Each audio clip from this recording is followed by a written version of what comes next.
Saudara-saudari yang terkasih, hari ini, hari Minggu tanggal 31 Mei tahun 2015, adalah Hari Raya Tritunggal Maha Kudus. Hari Raya Tritunggal Maha Kudus menjadi bahan refleksi kita pada hari ini. Ini adalah salah satu kekuatan utama di dalam iman akan Allah di dalam Gereja Katolik.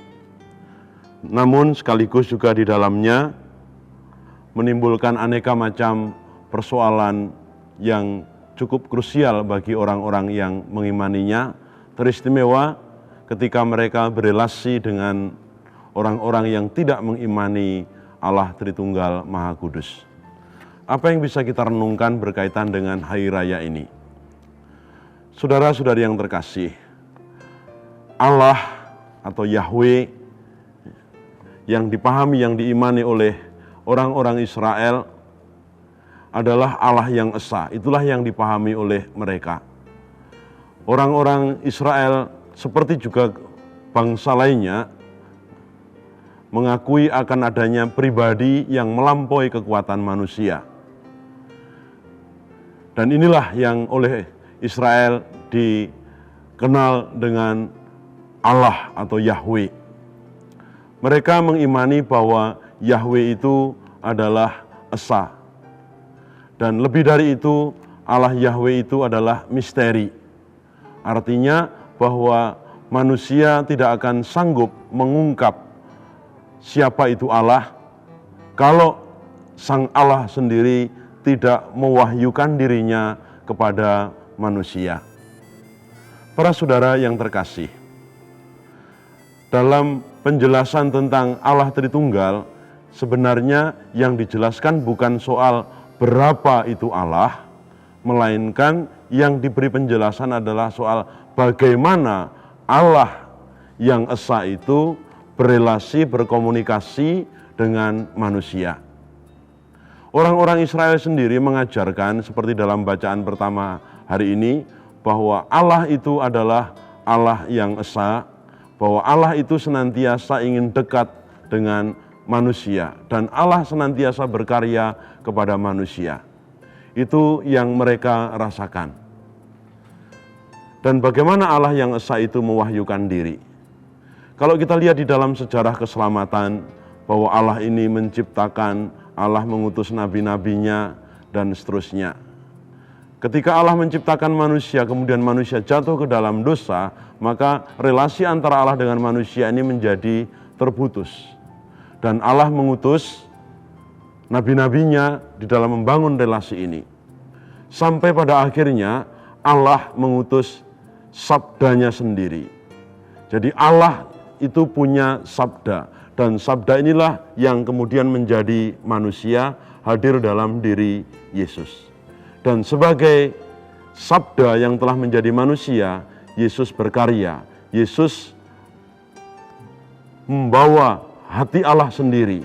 Ia mengajar, ia menyembuhkan orang lumpuh, ia menyembuhkan orang buta, ia membangkitkan orang mati, dan lain sebagainya. Intinya bahwa Allah yang esa ini ingin senantiasa membangun komunikasi, membangun relasi dengan manusia. Sampai akhirnya Yesus kemudian wafat, lalu Yesus bangkit, dan kemudian naik ke surga. Lalu bagaimana Allah yang esa ini tadi, yang tadinya telah mengutus firman-Nya menjadi manusia ini, terus berkomunikasi dengan manusia. Kemudian Allah mengutus Roh Kudus-Nya, yang minggu lalu dirayakan oleh gereja dalam hari raya Pentakosta. Roh Allah itu, semangat Allah sendiri, spirit Allah sendiri dihadirkan di dalam gereja. Mau mengajak kita bersama bahwa Allah tidak henti-hentinya terus-menerus membangun komunikasi dengan manusia. Allah terus-menerus ingin dekat dengan manusia. Allah ingin terus-menerus menyertai manusia. Inilah yang diimani oleh Gereja Katolik dalam Allah Tritunggal. Dan sekali lagi, Allah Tritunggal bukan soal berapa itu Allah, tetapi bagaimana Allah yang senantiasa ingin dekat dengan manusia. Allah berkomunikasi dengan manusia. Allah mengutus sabdanya menjadi manusia. Allah mengutus Roh Kudusnya di tengah-tengah kehidupan manusia. Baik firman maupun Roh Kudusnya adalah memiliki kodrat ilahi. Inilah saudara sekalian yang membuat kemudian dikenal dengan Allah Tritunggal.